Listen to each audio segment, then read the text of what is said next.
All right, what's up? Rupert here, the Natural Capitalist, and welcoming you back for the first time, which looks like will be the very first episode of the Capitalist podcast.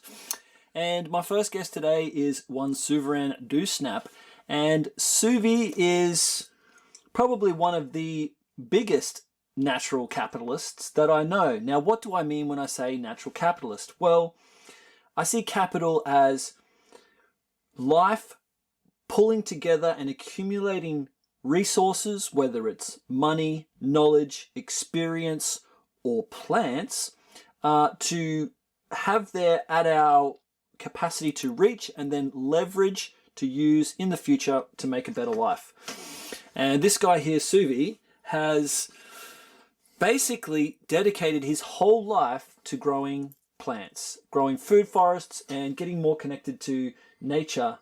So I figured who better to have on as my first guest for the episode, for this podcast, and just to talk about the nature of capital and why you've chosen this path in your life, because I regard to you as one of my food forest gurus who always knows a lot about plants, and I always trust you on that perspective.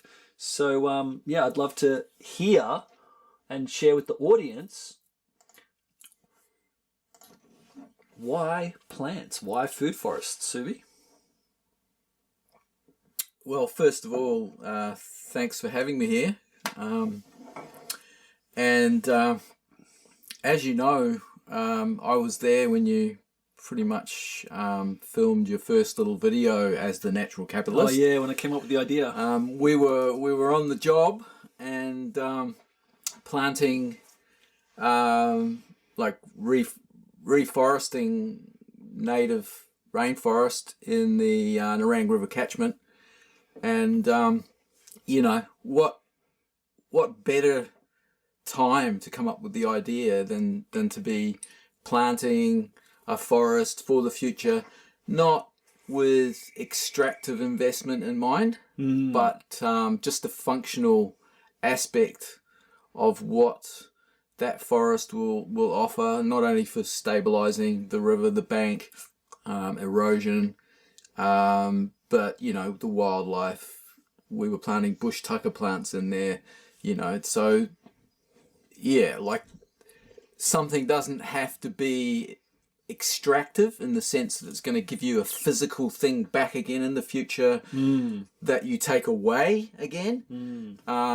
When you're talking about the natural world, you're getting an ongoing receiving taking place, like a service. So yeah, so there's a reciprocity, definitely, that by doing the work you will then get back a whole range of functions. And I think for me, when I cast my mind's eye back, I can remember one particular day, one night actually, that changed my life. And at the time, I was working in marketing for a company that was a franchise-based company, and I was pretty much trained to see dollar signs, and that was my idea of wealth, I guess. How at that old? moment, I was, I think, 22. Yep. And I passed an internal management exam within the company.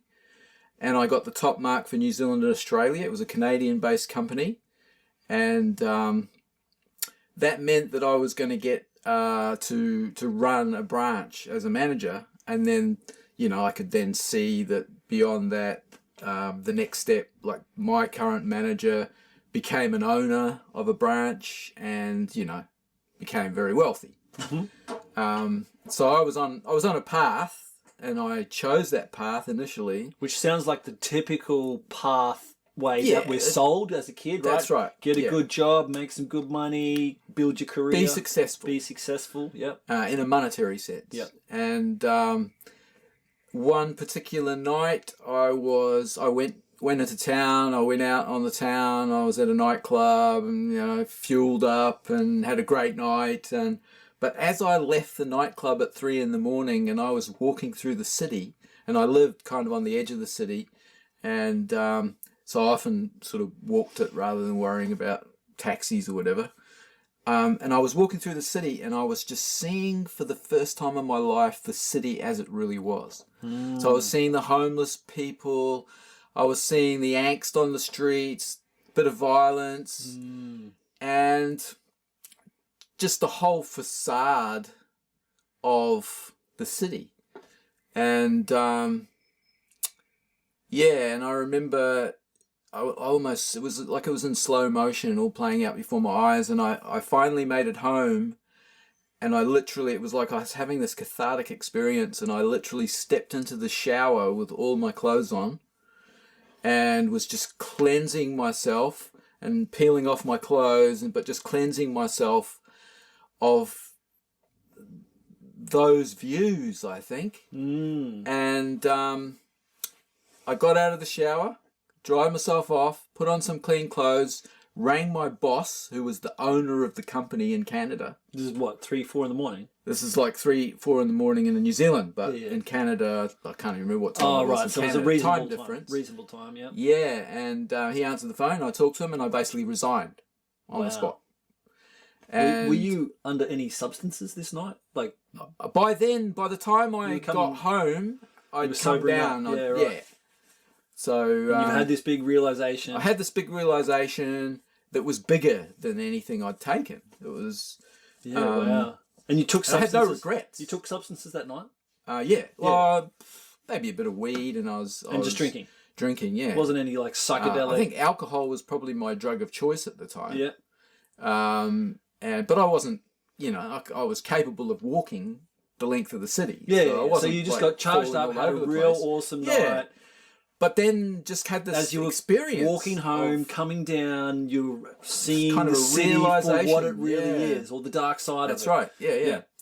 And so he accepted that. He said he was sorry that I was leaving, and that he thought I was going to do very well, and moving forward. But that was that. So I made that choice, and from that point on, the jobs that I took were different. I started working for a health food shop. I started working for an organic food co-op. And kind of, and that was a sort of shift in my consciousness. And at the same time, I was starting to it was probably not long after that, I lost a brother. My oldest brother died, and my other brother came back to New Zealand from Australia, and he reached out to me, and he wanted to spend time with me, so I moved nearby him in the countryside, and we both were unemployed. He was a musician, and he just got a whole lot of compensation for losing some fingers and bought a property. Lost some fingers in a sawmill accident, and so I moved, and so I was kind of out of a job, and we both ended up doing this life skills course. It was an organic gardening course, and that was kind of me stepping into the world of plants really for the first time. This is early mid-20s. And this is like about 22. Yep. And I'd had the tiniest little garden, grew a few potatoes in the city, like in the backyard kind of thing, but this was like launching into my first taste of education in the area of kind of organic horticulture. And the guy who ran the course was larger than life, was a real mentor for me, Dave Davidson, and he so that sort of launched me into it. And then it wasn't long after that I sort of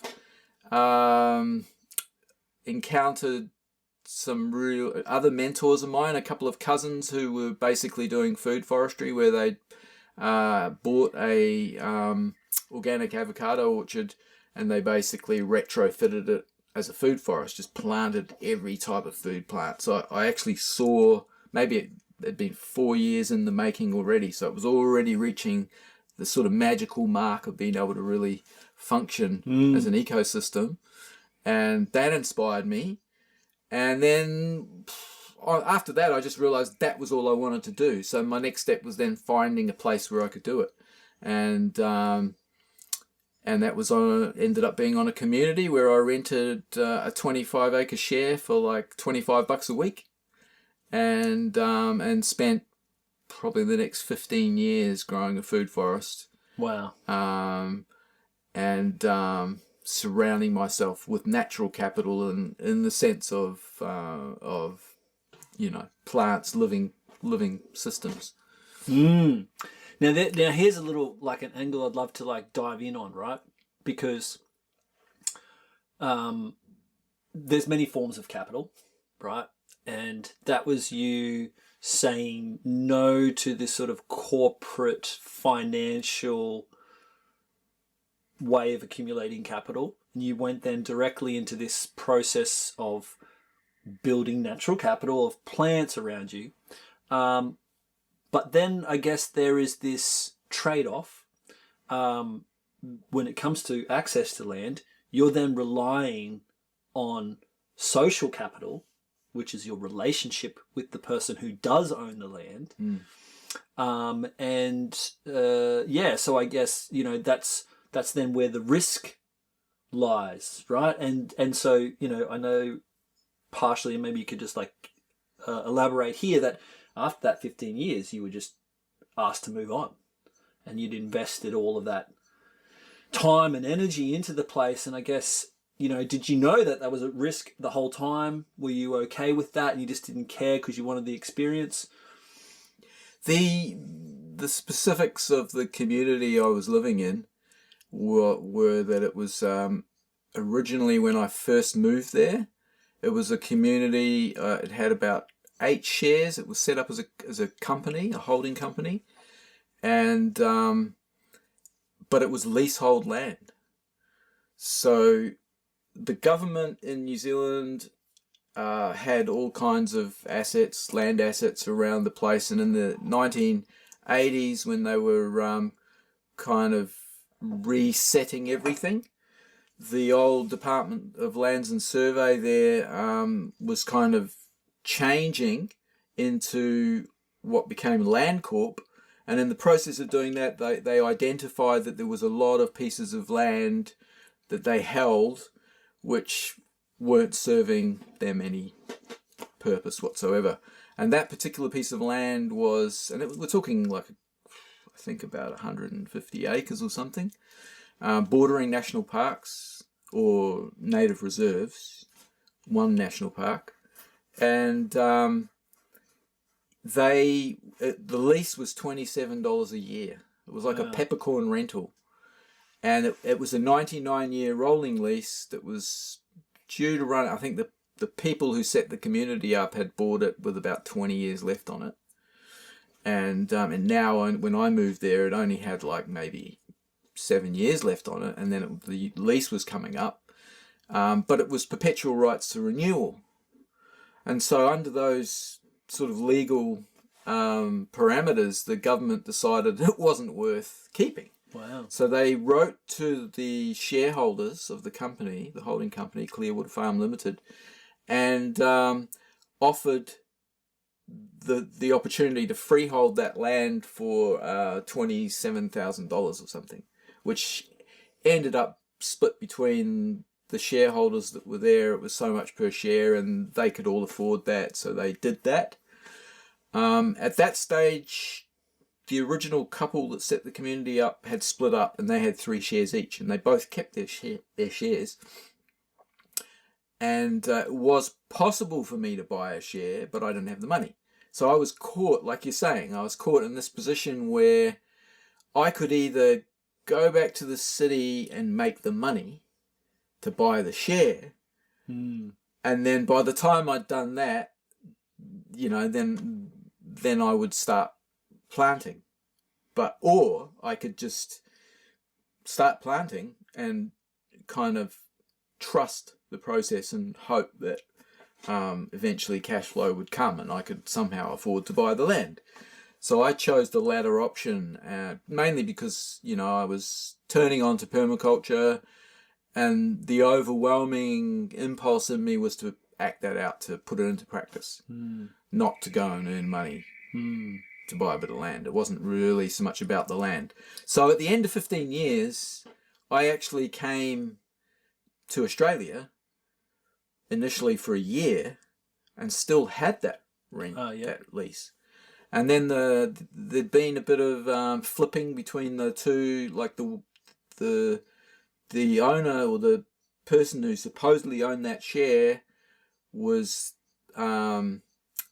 somehow did a deal with his ex and flipped it over to her, so she suddenly had it. Mm-hmm. The moment she got, and I actually met her just before I left New Zealand, and she seemed really cool.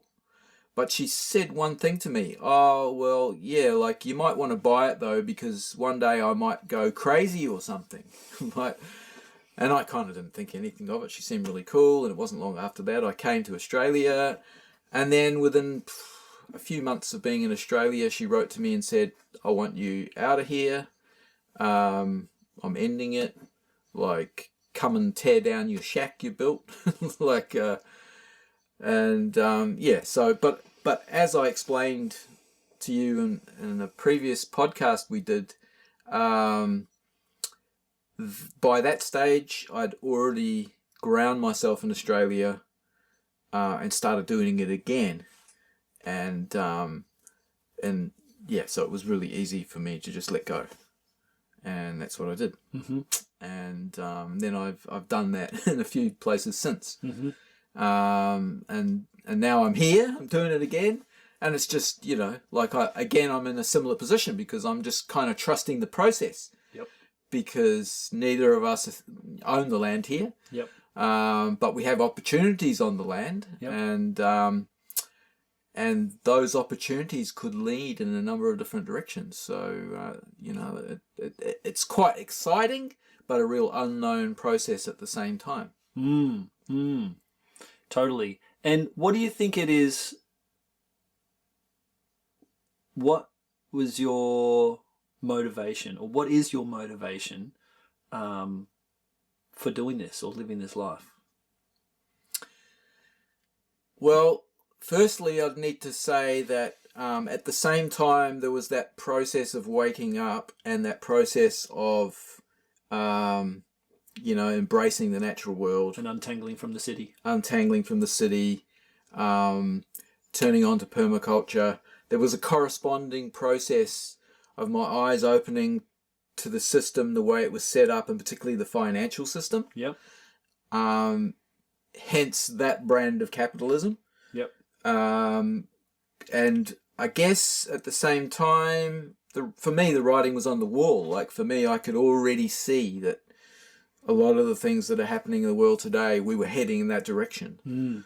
So I guess I had a certain amount of vision to be able to see what was coming, and just decided that I was gonna, make the choice to go with the natural world rather than the unnatural kind of world, and that it was more important for me to learn about resilience, to learn about self-sufficiency, to learn about collaboration with others than it was to kind of make it in the competitive dog world of mainstream society.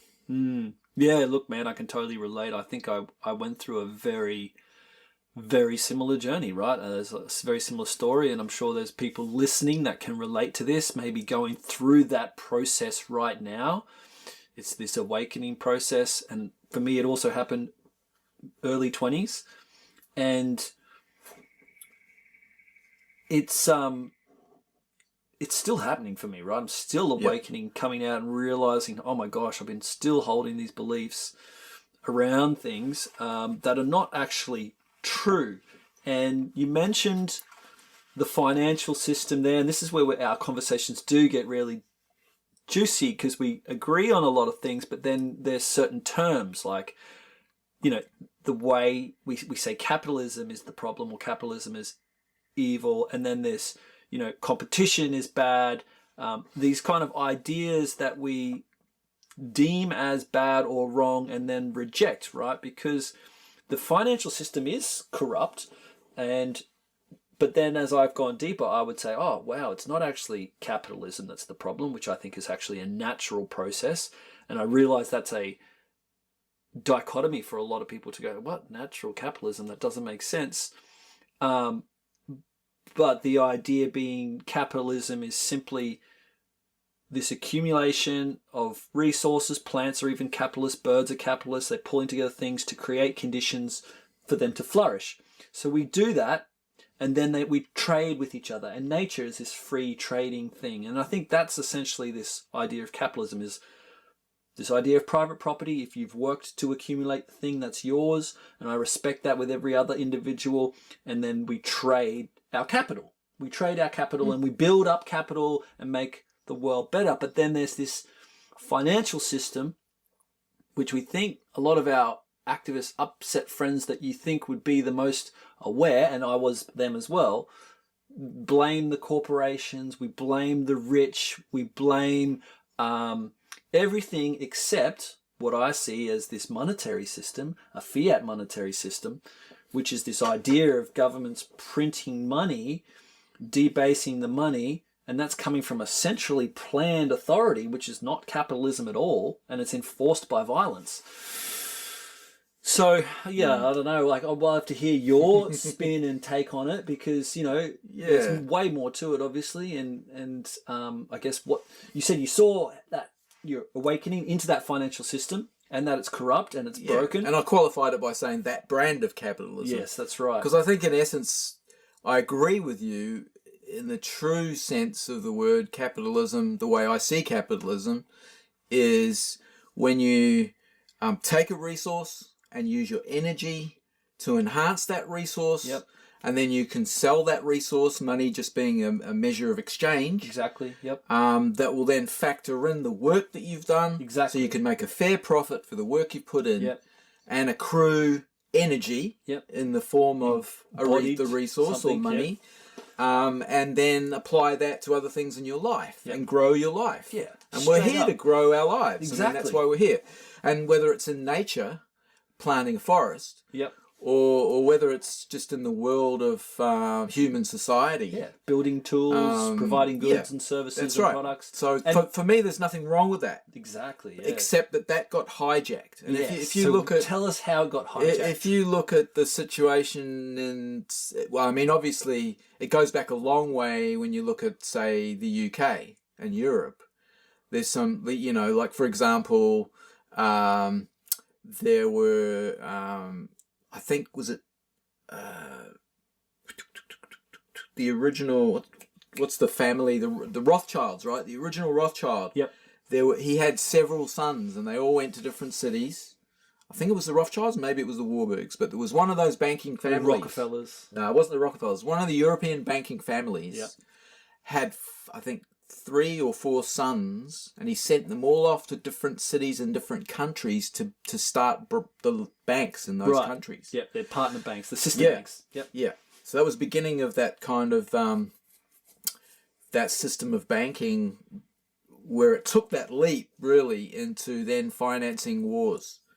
So I'd love to come back to that point, right? Because my understanding of that time is before that, we were basically restricted and confined to monetary metals, precious metals, as our money, right? And that would still get co-opted and coerced by the empire of the time. They would, get the gold, they'd issue their coins, right? And you could use those coins within the kingdom or empire. You could sometimes trade with others if they recognize that.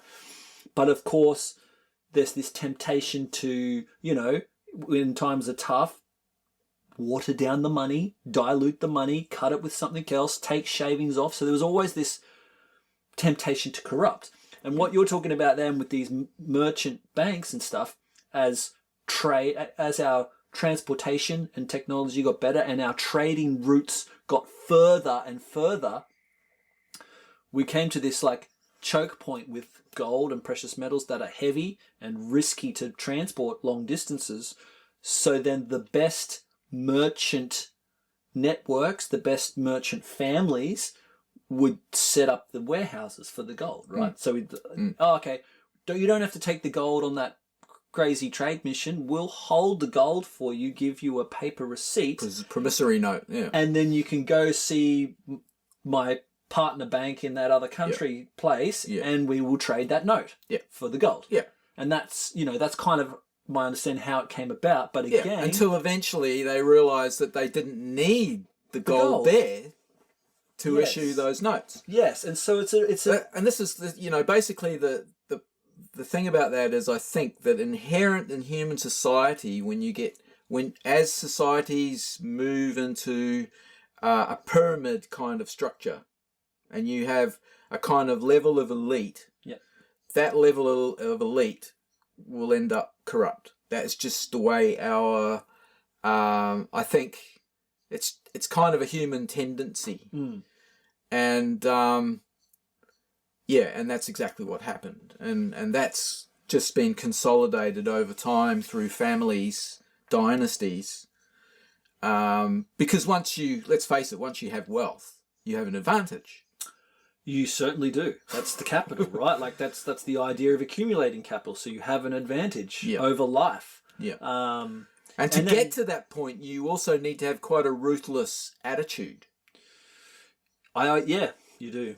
Look, even me, as I go through this journey of accumulating capital and wealth in all its forms, you do, because as long as you stay loose and open and just like free flowing, you can't accumulate anything because everything's just constantly moving in and out and going. But if you want to like accumulate, you've actually got to energetically execute boundaries and walls and, to a certain extent be ruthless and be prepared to upset people and to say no and to just go, actually, no, like I've got to do this, and energetically start holding that energy so that you can accumulate it, right? Whether it's through discipline with learning and education, being honest and having hard conversations in relationships so that you get higher quality social relationships as a form of capital, or having to be ruthless in business, right, as well, to make money. Yes. But I see how that, because of this corruption, this corruptive element that tends to creep in, the more, and I think it's kind of natural, the more you accumulate, the kind of more separate you get. Somebody once said that money is a measure of our separation, and I think to a degree that's true as well. Where in the sense of what money has become in the world today. Because imagine if it wasn't corrupted. Exactly. And if it wasn't corrupted and all of the money that you would earn and everybody else had earned, or the capital, was honest for the betterment of everybody, then it would be like, well, actually then if you've done it right and the monetary system is in harmony with nature, then the more capital or money you've done more work and you're more in tune with everything around because you've served more people, right? No, I'm not talking about inherited wealth. From my perspective, I sort of see, or my view is that coupled with that innate sort of tendency towards corruption, there is also this problem that happens the more centralized things get. Mm-hmm. So the bigger scales we're talking about, the bigger the scales we're talking about, the less the details matter. Yep. And what those details are is the most disadvantaged people and the least advantaged people at the bottom of the heap, right? For whatever reason, are overlooked and forgotten. That's the reality of modern capitalism, and to me that is the result of greater and greater scales of control around money and wealth and power, which and coupled with that innate, it seems like an innate thing that the more elitist an element gets, the more separated they get, and then the more corrupt they get, the more they want to feather each other's nest, the more that they the more kind of blasé they are about everyone else. That's just the tendency that happens. And so and I've seen it on smaller scales in my own life, was one of the reasons I walked away from that job. But when you're looking on a collective level, so for example, someone like Donald Trump, if he were to get into power, and when he was in power in 2016 to 20, You know, I think he improved the American economy. That's true. And you can give him a pat on the back for that if you see that as the only thing that's important. But at the same time, some of the policies that made that happen were pretty old school and I would say degraded other elements of America, be it the environment, be it social cohesion, or whatever, you know. So, and this is what happens when the bigger scale we get. There is no perfect leader. There's no way to. There's no perfect organization. Yeah. Because things are getting played off against each other all the time. Yeah. In that game, and it's a game. Yeah. And at the end of the day, the game for the people who are there is to stay there. That's their game. Yeah. And sometimes, they have some genuine desire to do the right thing for people, but only from their perspective. Yes, from their particular worldview, based on what they think is important. The name that comes to mind there is Peter Garrett, Midnight Oil Singer. Yeah, there you go. Yeah. You know, like the champion of like protest activist movement, Yep. and then gets into the position and has to actually conform to that role. Yeah. There's another interesting concept that I've been like dabbling with, right? Like you talking about once people are in there, they just want to preserve it, right? And it's a fascinating thing when we look at all of these systems that have been set up, you know, these networks and families and businesses and corporations and entities and NGOs and all of that, international organizations. I look at them as like living systems, and every living system, like we're a living system, our body is a living system, every single tree out there is a living system, the collection of trees form an ecosystem.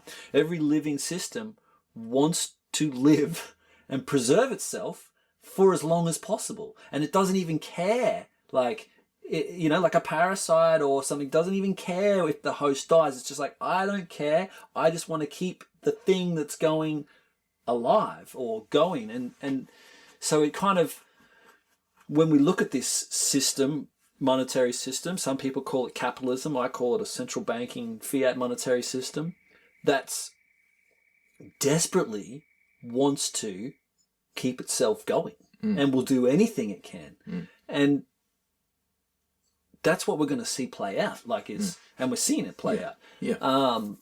But then I guess, you know, it's like, our job as individuals, as sovereign individuals, if we want to be sovereign individuals, which I know is part of my motivation for getting back to nature, and one of yours as well. You know, having that sovereignty, your ability to decide the fate of your life. That all comes back. Oh, how I lost the train there. The central banking, it takes it away. Like as long as we're in that system, and it's taking it away, but then we have to like actually unpeel ourselves from it, unhook, right? And that's the process. It has all these hooks in us. That's right. And so this is really interesting because I know we kind of went through a similar journey. You have this awakening in the construct that's not real. There's something false about it. There's something not right, not good for life. We pull ourselves, we realize it. We go looking for something that is good for life, right? So we go back to the garden. Really simple, direct, verifiable experiences. Hey, I can grow stuff. It can feed me. I can work on this and build it. Oh, actually, that's how we've existed forever as humans. This is the natural state of being. And then untangling ourselves from those hooks. So we've been doing that through this plants and gardening, and then building our relationships with people around that. And I think, you know, and this is part of the conversation to explore in this podcast, is then that monetary system. Well, what's the alternative, right? Like, on one hand, and I know we talk about this, if it actually all does turn to shit, we go back to subsistence, barter. We have to rely on these skills, which we've been working on, which is just the direct connection with the land and the plants and the animals, and the people within that vicinity to trade with, because you don't have money. And if we run that scenario through here in the modern world, well, take away electricity, take away the internet, take away fossil fuels, what have you actually really got? And how long will you last, right? So that's what I know you think that, I think that, that's why we're here. But then if we could have those things, like what would that monetary system look like, you know?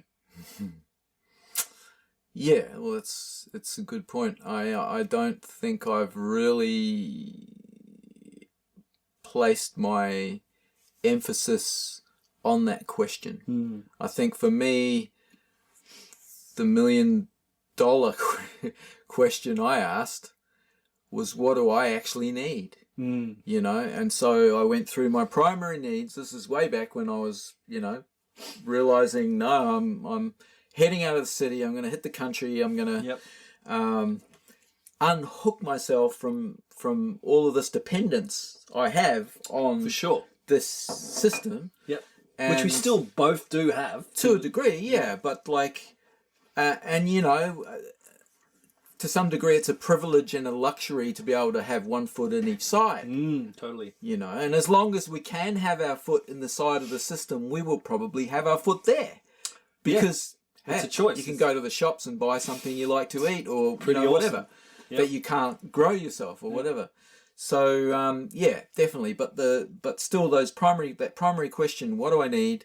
It's like I need food, I need shelter, I need companionship and love. You know, fellowship, and clothing helps. Like, but you know, and that's about it.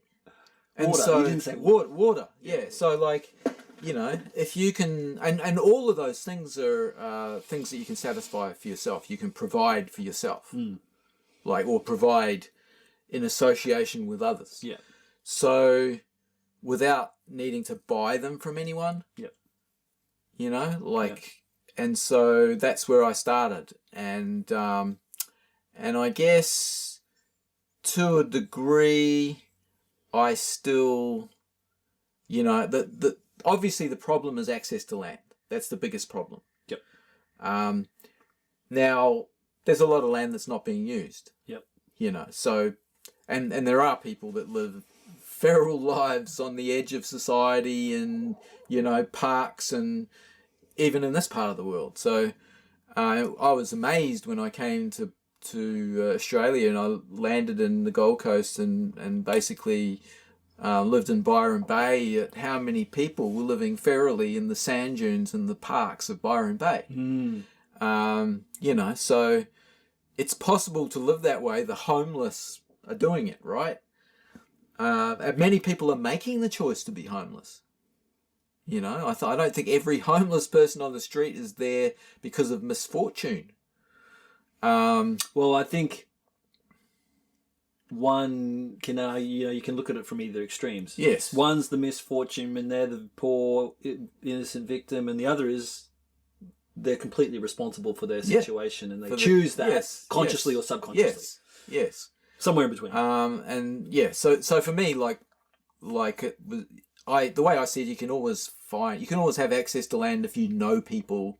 You know, I've found that too. It's important. Yeah, like, and especially if you have the skills to be able to survive on that land. And that's the you'll trading. be sought after. That's right. So yeah, it's there was never any doubt in my mind that's the path I'm going down. And when I arrived in Australia, within a few weeks, I met a guy called Dan Schreiber, who was became another mentor, who had some land in Byron Bay, an old piggery, and the land around it, and his vision was Starseed Gardens, which was a community and essentially a botanical ark. I like that phrase. Yes. I've adopted it since you introduced me to it. And we met at an event on that land, and we just hit it off straight away. And I said to him, "Look, I love this idea of botanical ark. My thing is food forests. That's what I'd like to bring here." Yep. if I can come here. And he welcomed me, and I was associated with him until the day he passed away, roughly a decade or so later.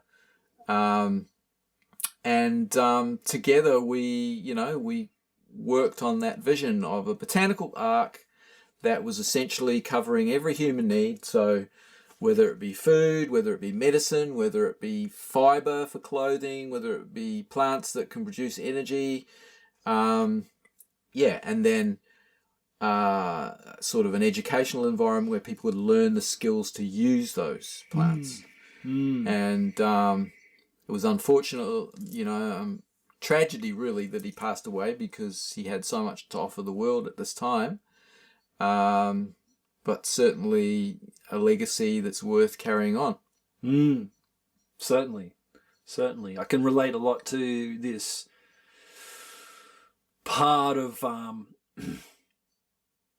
seeing the falseness, the wrongness in the system, untangling, unhooking, getting onto the land, not having the money, relying on the trust and the relationships, and making yourself useful. That's a really important one. I don't think a lot of people consider that, right? Because, we tell people how we're living. People are like, oh, you're living the dream. Okay, cool. Well, why aren't you doing it? And they're like, oh, I need money to buy land, right? And I was telling myself that story. Oh, I need money to buy land. I'm like, actually, hang on. Do I really need the money? Do I really want to spend all the time accumulating that cash or getting a loan and then having to go off site to earn the money to pay off the land?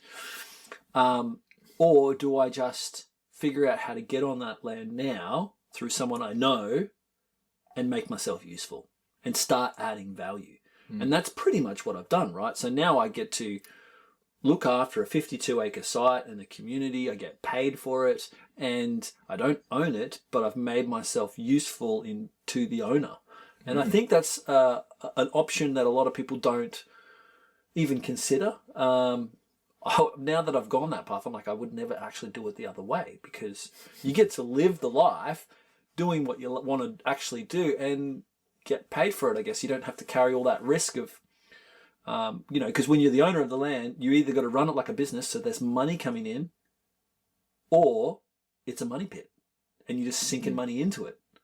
As long as there's a system where you've got to get rates, you've got to, whatever it is, the taxes, land tax, and but even to get anything done, right, on the property, if you want to build, like, okay, once you've got your initial house or something like that, and you don't have to, and you can just live that really natural kind of existence. But even then, you got to maintain the property or the buildings and the structures, and there's always stuff, right? There's always tinkering and things. I think, as usual, it depends on how much you want.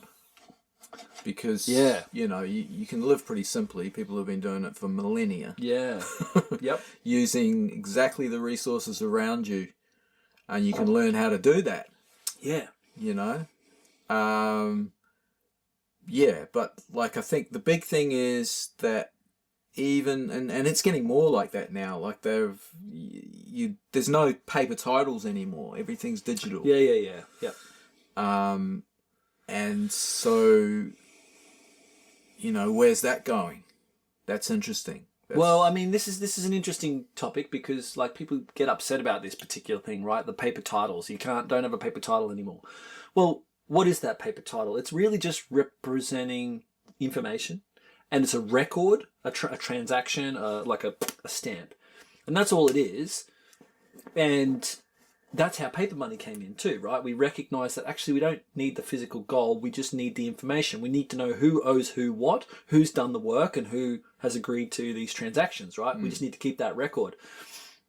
So I think flipping out of paper's not so bad and going into digital titles or whatever, but I think the risk is, and this is also the risk with the money, and we're kind of seeing it now in a fiat digital system, where whoever's operating that system can just turn stuff on and off, delete you. Yep, no, you're no longer the thing. Move that title to there, and then the record gets changed. And then there's no record of it anymore, right? So that's kind of where you had that guarantee. As long as you had that piece of paper, then you could always prove that. But now, yeah, as we move into this digital space, and especially my understanding with Queensland, and, some people get really upset about it, but it is kind of risky. There's no more paper titles. The titles are now digital. They're held in a database, not even by the Queensland government. They contracted it out to a company who, might have some weird shareholders and is a risk. Like, if something happened, like we saw a few weeks ago, the big crowd strike or whatever. Cloud strike. Just a little gone, wiped, all the database, changed, gone, whatever. Like, it's kind of, it is risky. Yep. But then at the same time, even if you had a paper title and people are kind of pulling that level of theft, I don't think it would matter anyway, right? Like, they're just going to come and take the land and do whatever they want with it. Anyway, the risks. The risks, yeah. I mean, I guess there does seem to be a steady process going on where the, I guess, powers that be, whoever we want to call, whatever we want to call the people responsible for maintaining the status quo of the system, seem like everything is moving into the digital world, and at the same time, there seems to be more and more unrest in the world, and with that comes, sort of a valid reason for the authorities to become more authoritarian. It becomes like a negative feedback loop. Exactly. A negative feedback loop. That's actually destructive to life and capital. So as we sit here, just yesterday, the Australian government announced that they've raised the terrorism alert to probable. They're saying it doesn't mean that there's a particular event they know about or whatever. But I watched both the Prime Minister and the head of ASIO explain why they've raised it. And what do they say? And they're basically saying, because there's more and more upset people, right, that are getting into fringe ideologies, conspiracy theories, wow, right, and whether it be ideologies around religion or politics, it's making the world, making our country unstable. And, they lowered it in 2020, I think, or 2022 during COVID. They lowered it from probable that it was before that. So it's been down for 2 years? Yeah, it's been down for 2 years, but yeah, so... And there was like 8 years or something before that, and there was no attacks. Yeah, but sort of what struck me is that they're basically explaining all the reasons why they're doing it, but they don't for 1 second explain that all of those things that are happening are pretty much a response to the already authoritarian measures and the already difficult kind of financial situation a lot of people are in because of the squeeze that's going on and the inflation that's in place. And there's no owning that at all. It's just let's double down to deal with the effects of what we're already doing. It's kind of like the medical system, where it's just symptomatic medicine. And every treatment for every problem is only the cause of more problems. Yeah. It's the same thing. I know. It's such a crazy dynamic because the weird, twisted thing from what I can see is from within that system, they're making the right choices. Like, from within the confines of the paradigm and the construct they've created, it's like, that's the right way to do it. But then if you take a step back or step out, outside of the system, you're like, hang on, this is like just getting worse and Yeah. worse, and there's an inability to have a real conversation. Within that paradigm, at the same time, I see a whole nother paradigm emerging where people are having real conversations, like exactly like what we're doing now, and then they're putting it out on the internet, and then you see people like Joe Rogan, like really exploding. Is it Tucker Carlson, most viewed news anchor in the world, right? He was with Fox, walks away, still has his audience, right? So there is people hungry and craving for this authentic conversation or authentic communication, of which the legacy media and system and status quo have, they just not even, it's like they're not even capable of it. And I think it's really, it sums up, it's really captured, it's like, it's nearly like a metaphorical, archetypal thing converging, right? Because you can see within America, like on the two sides of politics, both have an inability to have a real, genuine conversation. They stay within their frame and they keep just doing all these like darting and dodging and da-da-da-da-da. But then you have someone like RFK. And it's like, that's actually what the people are craving, but we're sort of like tied into this established system that's got its hooks in everybody and can squeeze people, and like, I don't know, people just don't, they don't have no, and it's like, you know, like I hate to quote Tate on this, but it's like the Matrix. It is the Matrix. The Matrix has got everyone hooked. And I know it's got me hooked in some ways, but I feel like there's enough of grounded in reality that I'm okay with the hooks that I've got. Yeah, well, I mean, I don't really see anyone who's squeaky clean. Like, even RFK? No. Like, the way I see it, it's just degrees of better or worse. Sure. But like you said, from within the system, from the position you're in, all you can do is make the best choice you can, because there's no choice outside of that within that particular I framework. think the one choice that everybody within the system is, either consciously or unconsciously, is they're not choosing their conscience. Like, because there is a little voice inside them going, hey, this is not right. This is not right. There's something here, but they've either... Well, there isn't. There isn't. There's something that isn't right. Because you don't have the choices. It's like the idea of democracy is that you have choice, but you don't really have much of a choice.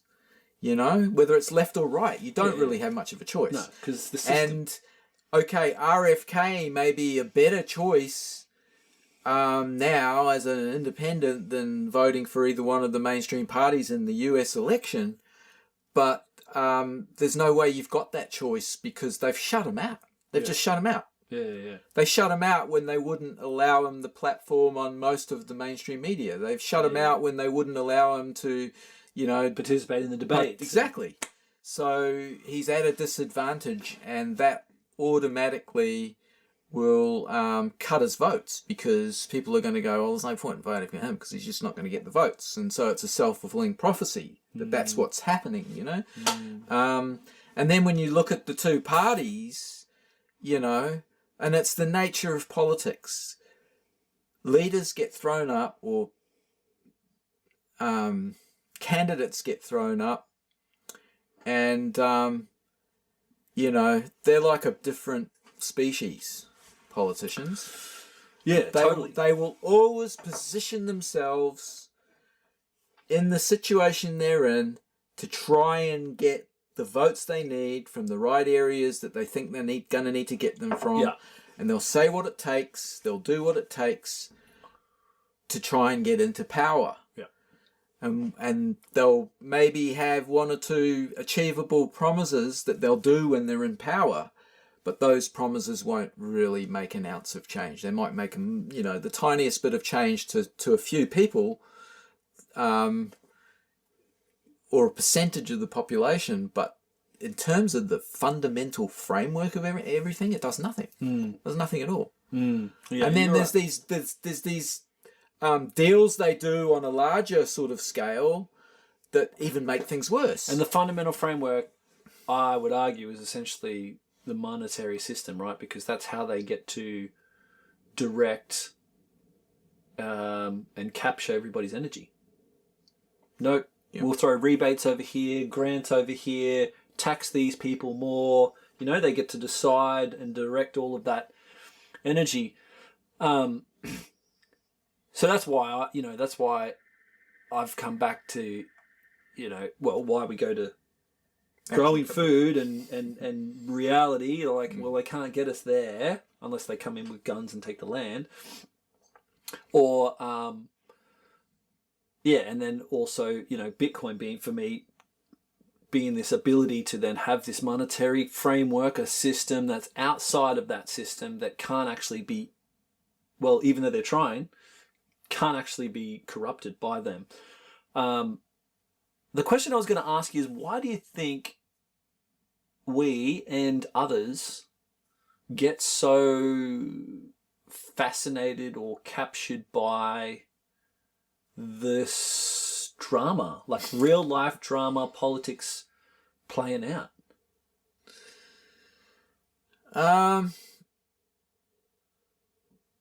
Yeah, well, it's a good question. I mean, is it that we hope, that someone's going to emerge, or that there'll be some grain of hope in there? I don't know. For me, it's fascinating, and maybe we're just addicted to drama. Maybe because we have entertainment as a big part of our lives. So we kind of have this side of us that is fascinated by. I think for the pantomime. Yeah, I would add to it, right? I'd add this prepper tip to it, because I guess it gives you clues. It gives you clues, of what's to come. And it's like, how does that affect my life here? Yeah. This is what some people say, especially with the latest stuff around the boxing that I've been adding commentary on. Like, how does it affect here? Well, how does it affect my life? Just stay in your lane, focus on what you're doing, don't get distracted by all these things that are really going on.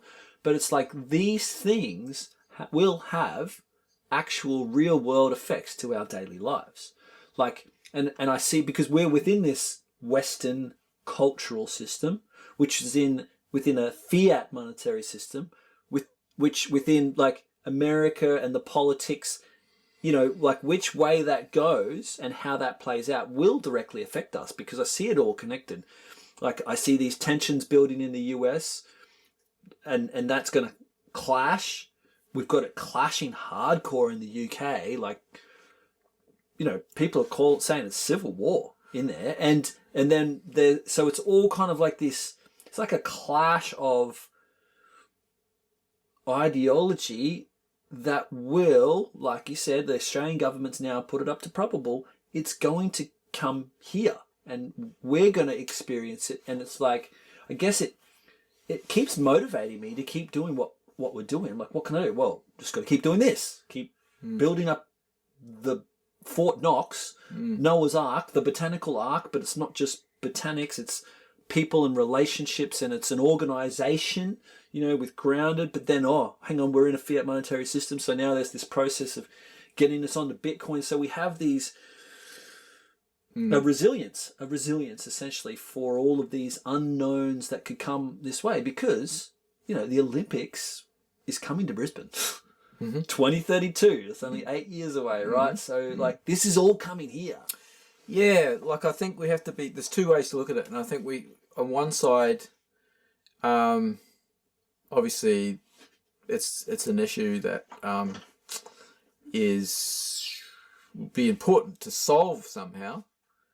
But at the same time, if we try to influence the field on it, we've got to do it very carefully, and because the temperatures are getting raised, and what's going on in the UK is a classic example. I was born in Liverpool, and You know, it was so tragic last week what happened in Southport. And that essentially is what triggered everything that's happening now in the UK. Yeah. But what triggered it was not so much that happened, but that there was some online misinformation about it that inflamed tensions that were already there, and they just exploded. And it was the idea that it was an immigrant who'd come in on a boat who killed the kids, and it could all be traced back to particular social media accounts, and it seems like it was a deliberate exercise to stoke the flames. And so we're heading closer to the brink, but it's inflaming polarized debate, taking it beyond the realms of debate that's taking us there. So, I engaged in the Olympic issue because for me there's a fundamental issue of safety. And morally for culture, I think. But I'm a bit wary of that because I think maybe I'm not sure if we differ in our views there, but personally, I guess support people's choice of gender identity. Same. But draw the line at where that negatively impacts, say in this case, women, or could potentially. Females. Females. XX chromosome females. So, but I mean, the thing is, we still don't know the exact status of the boxes in question. It's pretty clear. Like, I watched the press conference last night. Did you watch any of it? I've seen response to the. Yeah. You got to watch the actual. Well, I've seen it written in written form. Oh yeah. What the questions asked and what the responses there's were. There's definitely some clumsy moments, and there's definitely some really clear moments where basically they've said they've done the test, they can't release the test because of privacy, because it's not their property, right? Like the test is the property of the person who got the test. They could only execute it because it's their competition, and if they want to participate in this is all about sovereignty, right? The IBA has their sovereignty over their domain that they do stuff, and they got to a point where they realised that, hey, actually these two fighters, even though we've been working with them for ages, people are raising these questions, we have to address the questions, we do the test, first test comes back, telling us that it's not a female. They're like, oh, we don't want to ruffle any feathers or take any action, and then they do the test again at the next competition, which is the only way they can do it, right? They can't force these people to take tests when they're not even in the comp. Did the test again, and then as soon as they got it, they removed them, right? Now there's this argument like, oh, it's a Russian conspiracy, thing because politics comes into it. Russian infiltrated, and it was going to fight a Russian female boxer, and it's like all Russia. It's like, okay, is that seems like a sinister kind of conspiracy, or is it just that the rules slowly shifted from sex-based sports to gender-based sports? It infiltrated into the Boxing Association through Olympic Committee people running it. They were running it into the ground. They removed them. Then they kind of started re-establishing this sex-based thing. They didn't even have it, right? It's just people complaining. And they go, okay, we'll test them. Oh, okay, we can't have them in our sport, in our rules. The IOC says, well, you're discriminating against them. We want them in our thing. We will organise our own boxing. And according to our rules, they're not breaking the rules, right? And so we've got everyone on the IOC and that's still saying their truth. And everyone in IBA saying their truth. And it's like the truth is there between the two. Well, I think we've got to be very careful because it's interesting that there are other sports at the Olympics where they don't allow, like they do test and they don't allow They wouldn't allow that Yes. situation to So happen. there's already been a few. It's because the federations that control those sports Yep. Are not controversial. And so the IOC actually accepts that. So there is something specifically So about why the is that IBA to be controversial? to be controversial. So I did a little digging. Yeah, I know, but can we dig deep enough to know the real truth, without being privy to being on boards or, and so, I just see it as, because when you've got anything that's like... So it's what you're saying there is there's this controversy between the IBA and the IOC, right? Yeah. And like you said, every federation organises their own one. I think it's like the women's swimming one, right? There was a Leah Thomas, I think it is. Thompson, I think. Thompson, whatever. Won the American yeah. championships, Thomas, and then they contested and said, hey, no, you're biologically male, you can't frickin' compete It was now. Casta Semenya. Yeah, so there's been a few, right? And they've all been said no. These federations have said no, right? So the IBA is acting consistently with the other federations, but for some reason the International Olympic Committee is not acknowledging the authority or sovereignty or they're just not recognising the IBA, right? So there's something there. They're going, well, we don't even... Yeah, but they haven't acknowledged them since 2019. So Yes. it's before all this started happening. Well, yes, that's right. Because of corruption. But these two... Well, even in the previous regime, there was corruption, Yeah, right? so that's the interesting thing. The previous regime with this CZ Zoo or whatever guy, he was running it for like 11 years or something. Right. And he is he's on the IOC executive board. So him and the IOC were tight. And he was running the International Boxing Association, or AIBA as they were called, into the ground. And it was really poorly run. And it only came to a head in 2016 when there was a lot of controversy around the fights. Like just bad decisions in judging and referees and all this sort of nonsense, right? Under this guy. So what happened was there was a bit of a revolt within the IBA. They've booted him out, said, get out. They've put someone in, which was Hungarian or something, and he had ties to mafia bosses or whatever. The IOC didn't like that. And then they've put this Russian dude in. They didn't like that either. And then I think that the IBA then started going through this process of trying to pull it back together. Right, so the Russian president goes to Gazprom. He's got good connections in the Russian whatever, gets lots of money to fund the whole thing. And then they start going through this process of trying to get their org back, right? But these boxers are already in there. These two boxers, they're already there. They're already fighting. They're already part of the family. They call themselves a family, right? And so I watched the press conference, man. They're like, we're talking to these boxers every day, right? They're part of our thing for so long, but it came to this point where we said, hey guys, like you can't keep fighting in our comps anymore because you're biologically male. They didn't contest the decisions, right? These two boxers, they were like, they didn't contest it. They could have contested. I think, and so they accepted that. But then saying they're biologically male is not accurate. I don't think. I don't think they can biologically be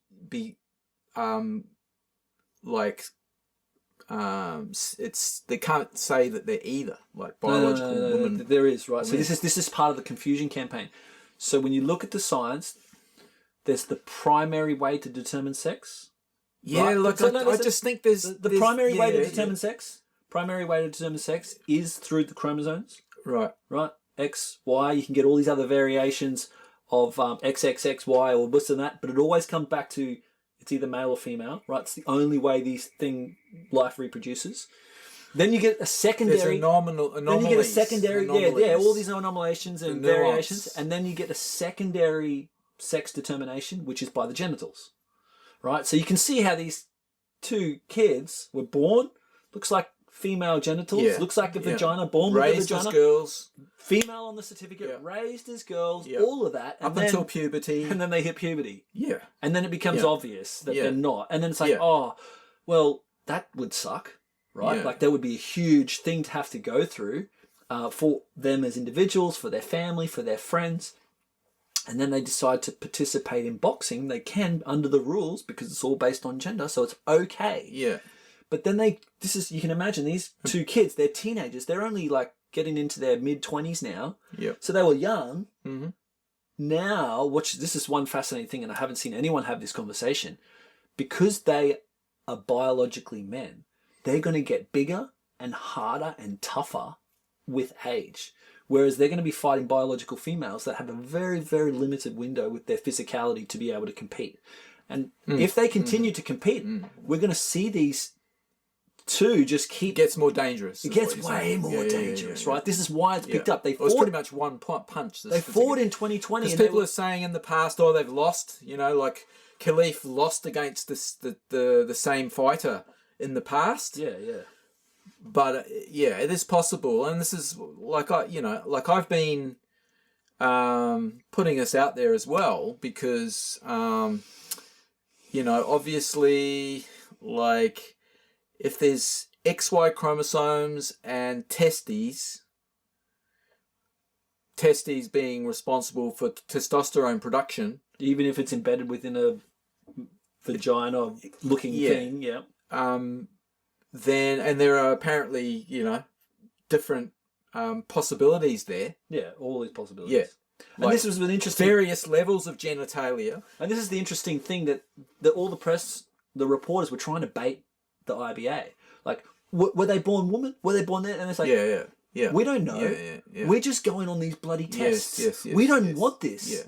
Yeah. But we have to do what's correct, what's right. It was fascinating to watch, hey? And I feel for everyone involved because it's like, shit, how did we get here? And then that's when I did some research into these other women's or female sporting orgs that have been campaigning for 20 years about this. Yeah, it's an old story. Which, because it's all comes back to this ditching the sex-based the IOC, this political motivations, and it's going to have to be sorted.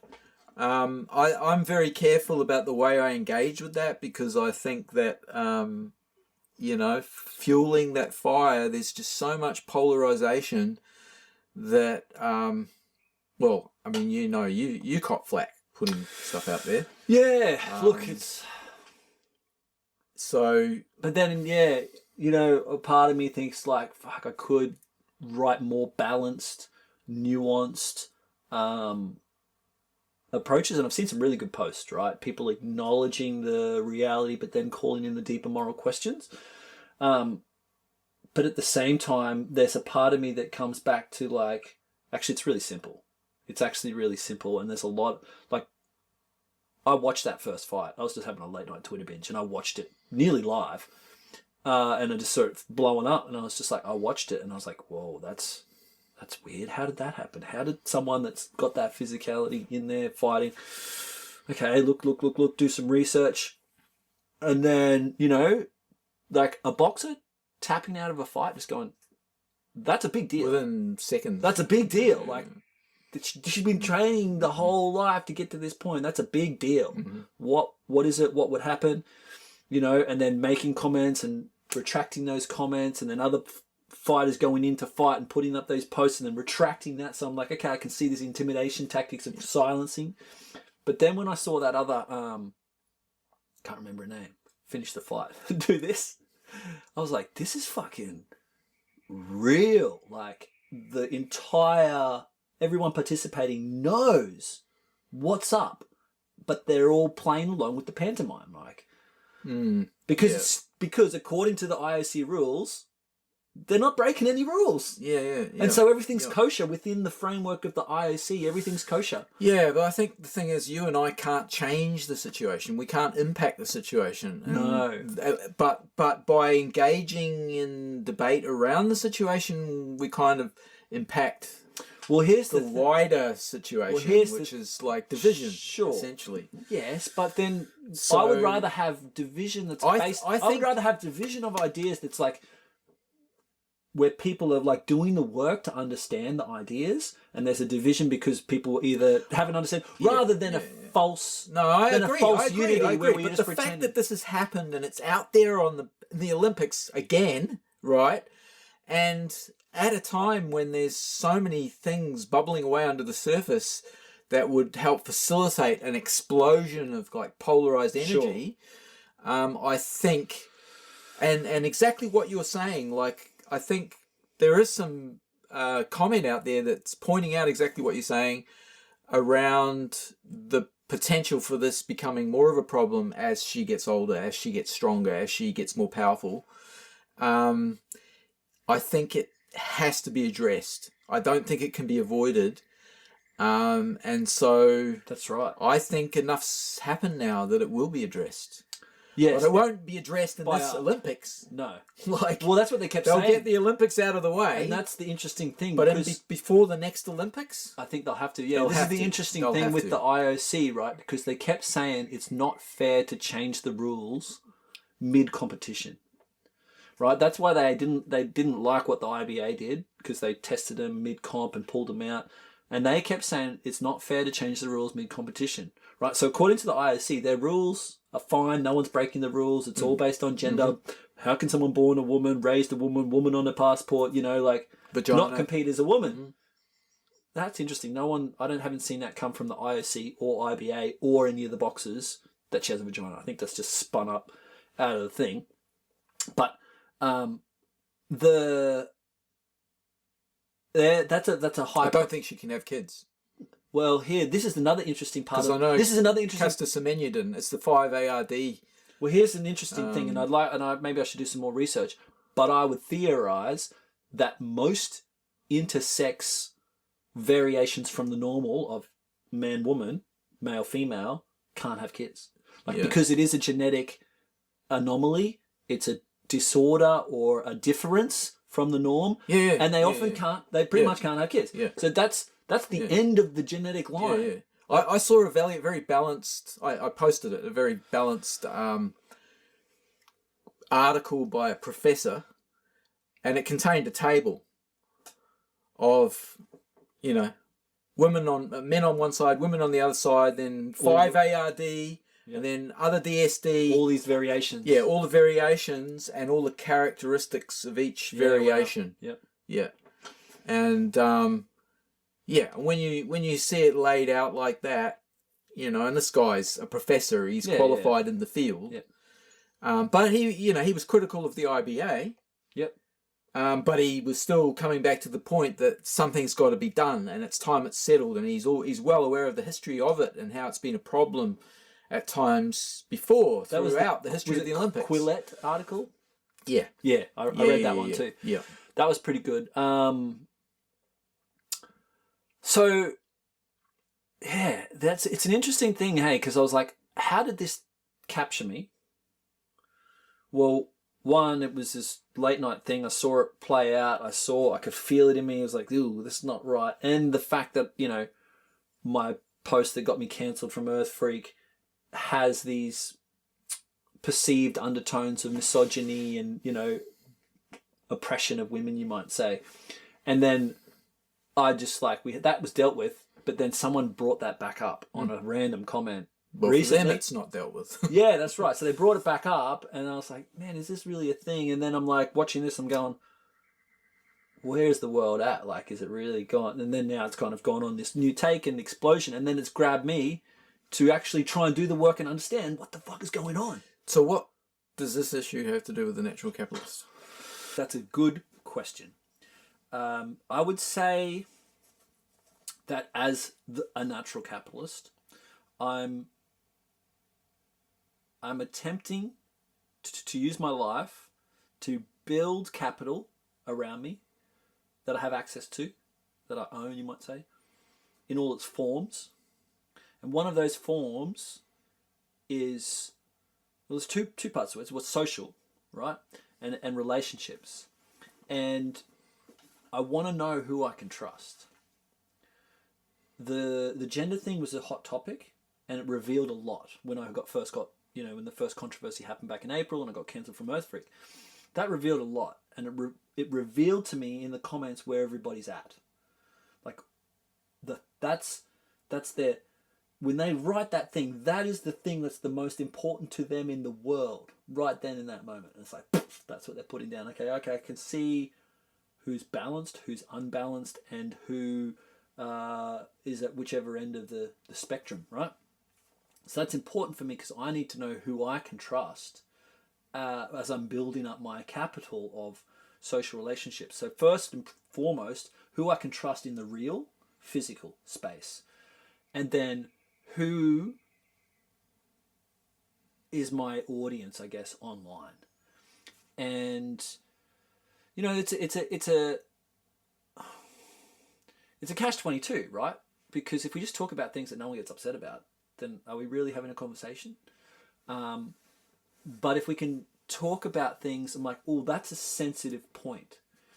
And so there's 2 points, like, it kind of comes back to kinesiology and growth and human flourishing, right? Because if you touch on a point and that triggers people, there's one of two things happening. One, the information being communicated is true and the person receiving it is holding a false belief, holding on to that false belief, and the body's cringing up because the belief that they're holding is a lie, and the body contracts when it hears a lie, right? Even though there's truth coming out of it. The flip side is, yes, I could be putting out a lie, and the person holding the truth is going, no, you're lying, right? That's what they're accusing me of, right? You're lying, you have a false belief, that's not true. But in my body, like especially after copying all that, I had to process it and go, actually, no, there's no reaction here. I'm reacting to copying the heat and being rejected and experiencing shame, but the actual underlying thing I'm okay with. And so that in a process, doesn't matter which way it goes or who's right or wrong, is a healing process, right? Because you're having to work through, as long as you have a growth mindset and you want to grow, you're having to work through false beliefs and lies to get to the truth. And then both parties do that. The risk, though, like you said, is that it can escalate to violence, which is sad. And I don't think it should ever go like that. Like, I'd love to, and I've kind of like got into a place now myself where I'm like, okay, I'm actually okay with this now. I'm like kind of engaging with this in a playful way, you know, like realizing some people might be upset. And it's like, I'm sorry, but because everyone's reacting to this, we actually do need to talk about it to sort of to dissolve the charge, to diffuse the charge, because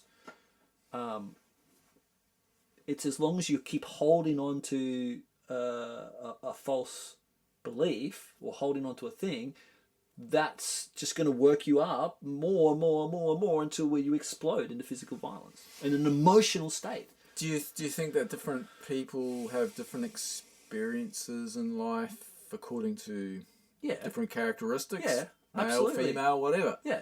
And therefore their truth is going to be a little bit different. Yes, but when you get to a truth, your body's not in a thing, and if someone else is speaking their truth, and you can acknowledge, okay, that's their truth, I disagree with your truth, but I can sense you're telling the truth because I'm not trying to project my truth on top of you, then you can get to a point where two people can disagree, but be not reacting.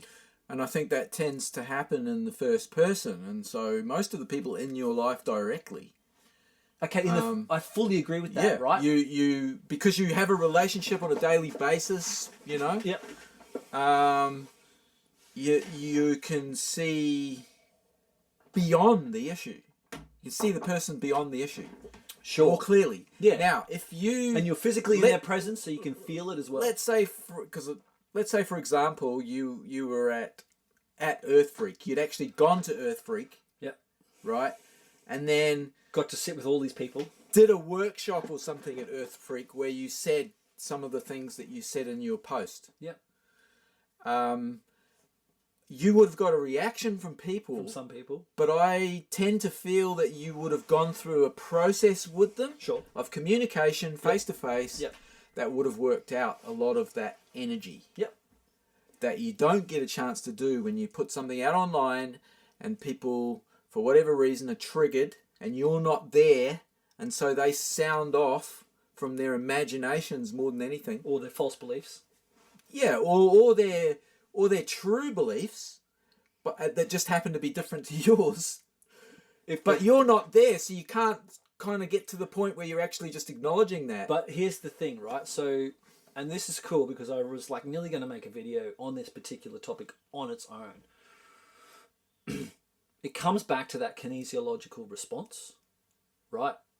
Kinesiology being it goes strong or calm and relaxed with truth, or truth being something that's good for the flourishing of life, and contracting when there's something, stimuli, that's not good, that is bad, that is evil, you might say. Evil being live backwards.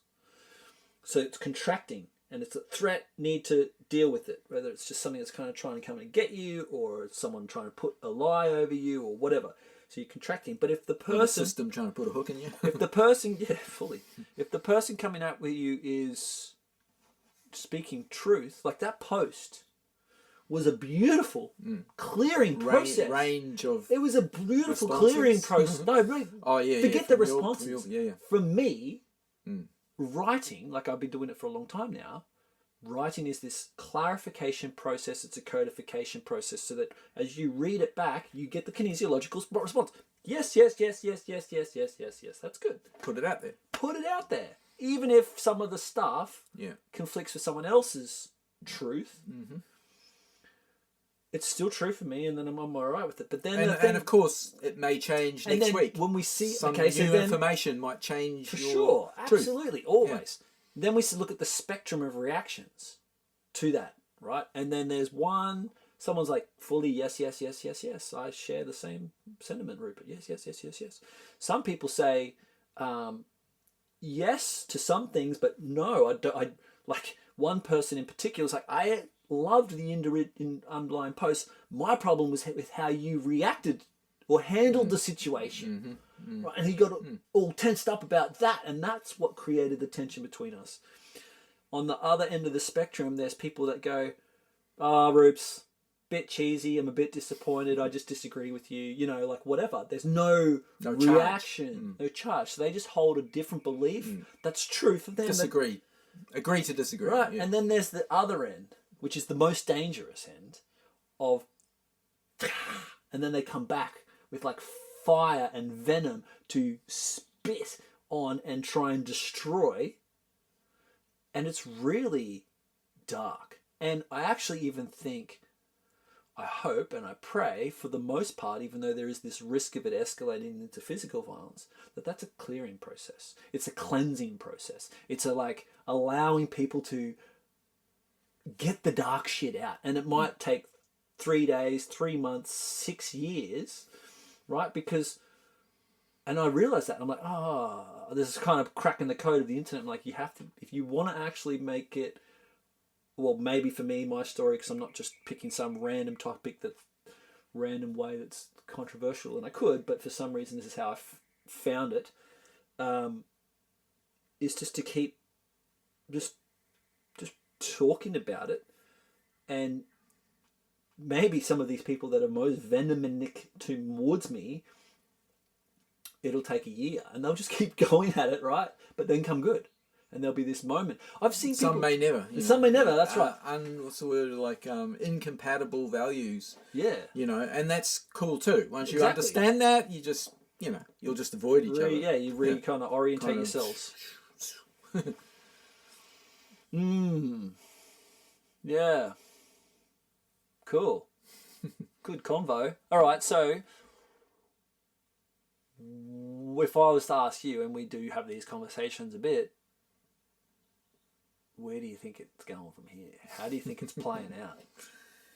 Because it's, it's pretty gnarly at this point in time. We've got, civil war in England. We've got Israel and Gaza going nuts. And then around that, we've got Iran and Russia and America all mobilizing towards that head point.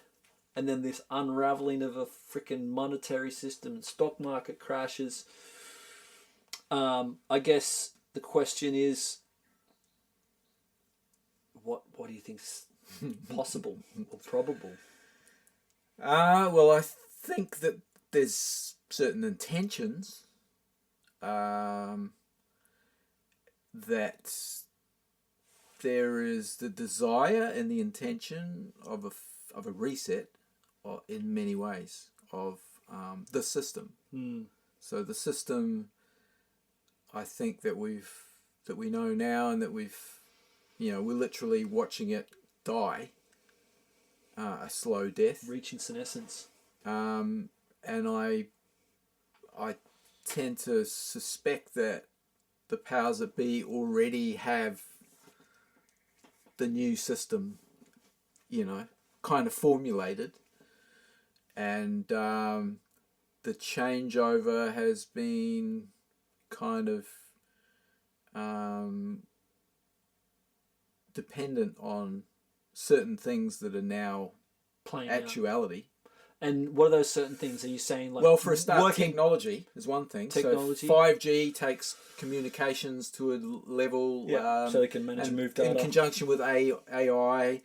The ability to manage systems, complex that systems. comes with that, complex systems, and then the monetary system, they're just patching it together at best. The new reset of the monetary system. And there's interesting language that we hear used, right? A reset, we need a reset, we need a reset, which is, basically preparing people for that when it comes. They're like, oh yeah, we do need a reset, because you've been talking about it for 2 years. Hurry up and do this freaking reset, right?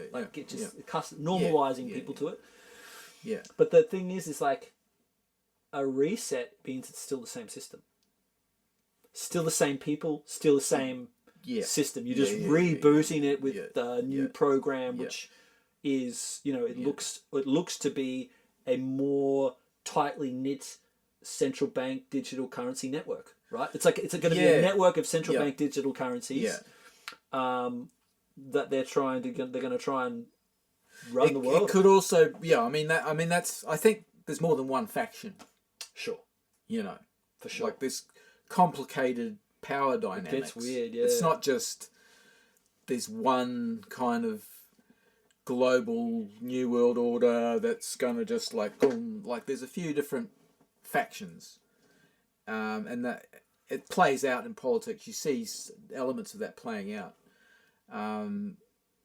The kind of established elite on both sides of the political spectrum, and then the kind of maverick kind of energy on the outside of that. There's different factions, and I'm sure there's a faction that wants a global digital centralized currency reset, and then I think there's also a faction that wants to try and save the financial system as it stands, and maybe make a play for Bitcoin to try and which would be the Trump facilitate campaign, essentially. That. The sort of Republicans, Larry Fink. The private sector. Diving into Bitcoin there with probably ulterior motives.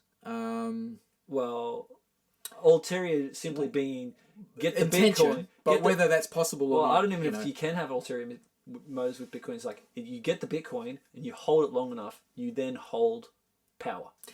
Yeah. So they he sees that unraveling and goes, oh, this is a good play. And the more Bitcoin they get, the more power they hold. It's literal power. And so by destabilizing things now, and then the price of Bitcoin goes down, we'll see a lot of that getting mopped up. So we'll see that again, the same centralizing process that corrupted the financial system that we have now. They'll attempt to corrupt any system. Oh, and that's they get a hold of. And that's what's happened, right? And so they're absolutely going to try. This is how I see it as well. And this is what what's the name? Whitney Webb brings into play as well about this stuff. And I totally, it's natural that they're going to want to do that. So they see it, they're going to go try and get it, they're going to try and hold it all, and then issue their own currency on top of it, much like a bank would do with gold. Well, the big thing is hitching it to the dollar. The dollar will get hitched to Bitcoin. The dollar already is hitched to Bitcoin. Everything's now hitched to Bitcoin. Because all that price of anything is telling you is, if the price, it's basically telling you how much corruption or how much inflation that particular currency has had. Yeah. So if you try to buy, attempting to offset that. Yeah, exactly. Yeah, by trying to hold some Bitcoin. Yes. Exactly. Yeah, for sure. Which is the same, like at the Bitcoin conference, both RFK and Trump, said we want to back the US government with X amount of Bitcoin. Yes. For stability, and Yeah. So, as businesses are doing now. And that's the interesting thing. I think this is I made a video about it. Like, this is it's the front of the power play, and there is the factions, but it's like, of that old guard legacy, there's that group that think they can just keep printing money. I think it's pretty fucking hilarious, and I think as long as people believe it, they will be able to, and they'll just be able to keep sucking all the life force energy out of them, making life harder for them, right? But then there's a group of people that are kind of like, oh, actually, if we want to preserve America and keep it as a world power, we actually need to pivot and get all the Bitcoin, or as much as possible. Yeah, that's right, and that's what they're attempting.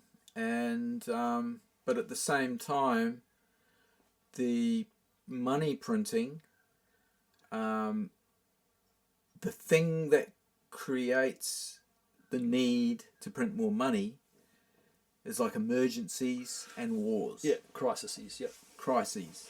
So this is where it all feeds back again to the political dynamic. So, like, for example, you mentioned Israel and Palestine before, and Gaza.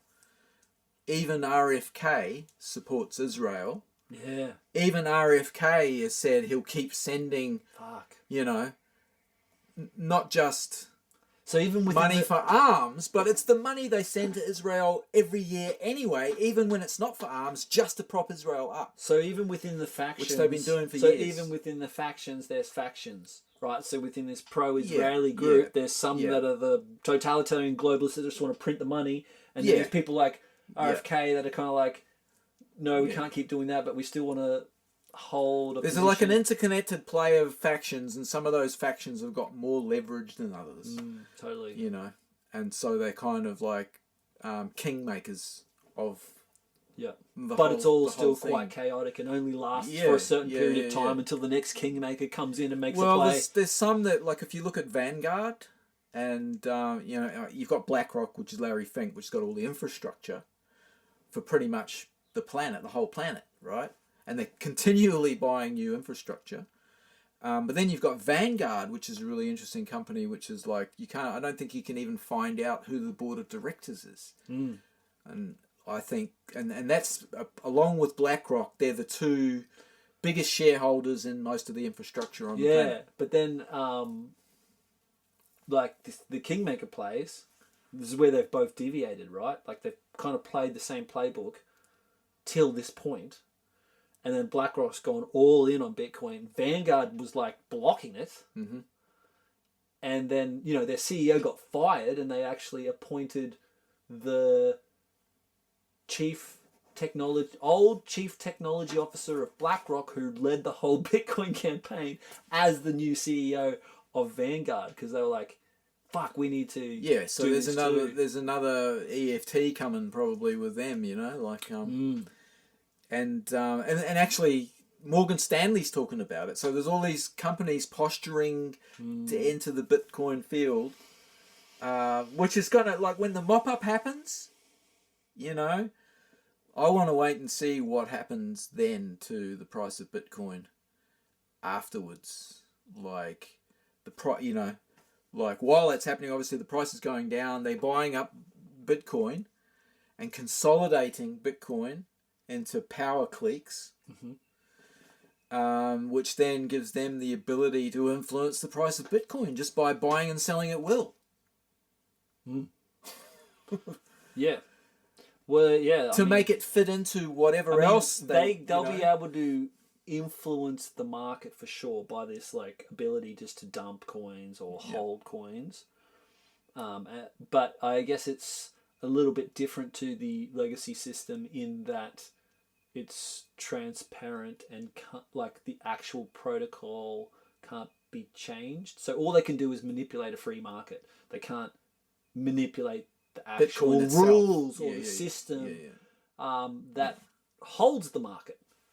Yeah, but they can certainly, by influencing the market, they can affect people. Sure. I think though there would only be like a limited window with which that can happen, right? Because let's say they dump all this Bitcoin. As they buy it up, the price goes up. All the plebs are going to buy it, Yeah. and never sell it back to them again. Like, so they will lose a lot of the power and influence. Yeah, but you know, if it's a race to buy it, who's going to win the race to get the most of it? Well, that's the race. Yeah. But then once you've got it, yeah, but you see, can only the plebs can only buy a Bitcoin at a time if they're lucky. Yeah. But these guys can buy, you know, a Yeah. lot of Bitcoin Yeah, at yeah, once. yeah. Because they have that amount of money. And they're also looking at changing the rules so that people can't buy Bitcoin unless they have X amount of dollars. That's a mooted change of rule that they're looking at bringing in. Look, I could see how they would try and do that, and then but the only way they could do that is by regulating that onto the exchanges that people use to transfer fiat into the thing. So you're only caught up on it if you're using an EFT. You won't be caught up on an EFT or even or an if exchange. They apply it to an exchange, exactly. centralized exchange. But if you're self-managed, then it's obviously not an issue. Yeah. And then there's this other point, which is, as long as people have a smart device and an internet connection, we will be able to freely exchange Bitcoin between each other with no need for any of those guys. So they're kind of relying on everyone's being suckered into it. And this is the factions, right? On one end, it's just like CBDC, we're going to do our social credit score, fiat system, and we're just going to get everyone in that. Then there's these guys going, actually, our best chance is to get all the Bitcoin and then issue currency on top of that to hold the control. Mm-hmm. And then there's the other end, which is like, all of that's going to die. Like, it's like, actually, I'm kind of seeing this. The first thing to die will be this idea of infinite money, CBDCs, right? That'll actually just... And then the next one where the masses will probably gravitate to is these big entities holding it and issuing currency on top of it.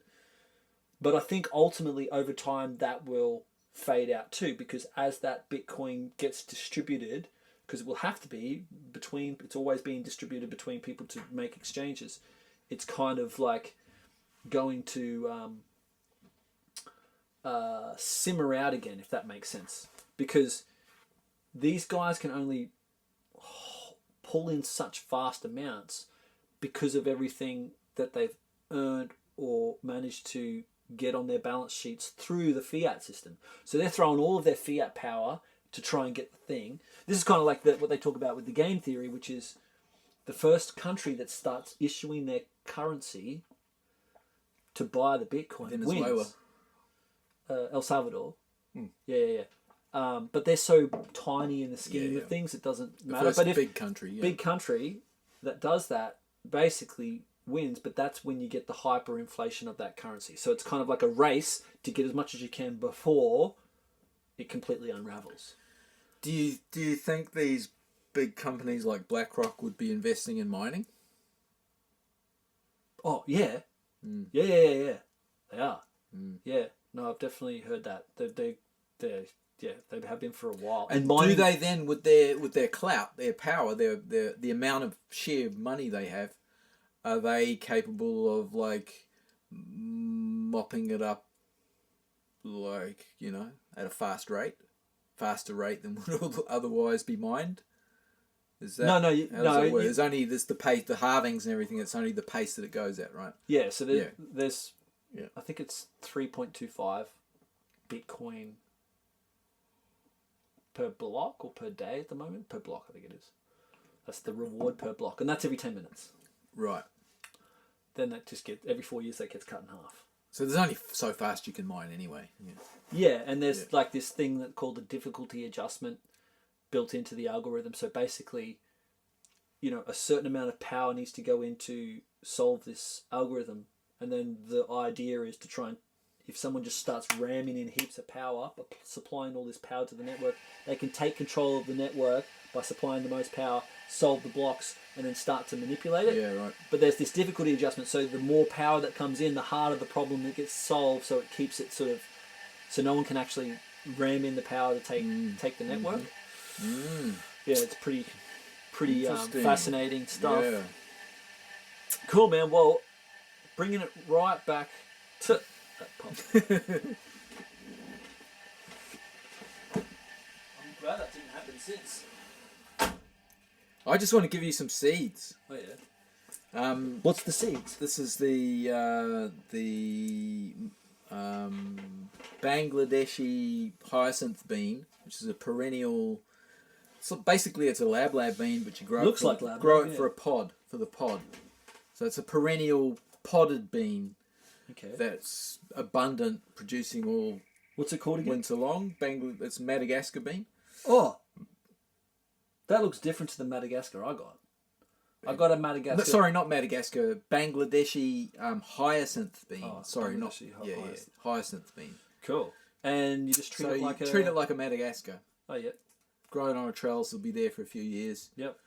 Every year through the winter, same as Madagascar, you get a shitload of these potted beans. Yep, and you take these out of the shell. Yeah, and and cook them up.